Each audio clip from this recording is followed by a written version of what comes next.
हमारे रवैयों के मुताल्लिक नफ्सियात क्या कहती है? नफ्सियात कहती है कि अगर आप बहुत हंसते हैं और वह भी फजूल बातों पर, तो आप अंदर से खाली है। अगर आप बहुत सोते हैं तो आप उदास है। अगर आप कम बोलते हैं और तेज रफ्तारी से बोलते हैं तो आप बहुत गहरे हैं। अगर आपको रोना नहीं आता तो आप बहुत कमज़ोर है। अगर आप बेतहाशा खाते हैं तो आप परेशान हैं।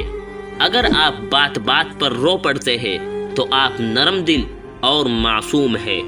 अगर छोटी छोटी बातों पर गुस्सा कर जाते हैं तो आप तवज्जो चाहते हैं। दोस्तों, अगर आपको ये वीडियो पसंद आई हो तो इसको लाइक करें और हमारे चैनल को सब्सक्राइब ज़रूर करें।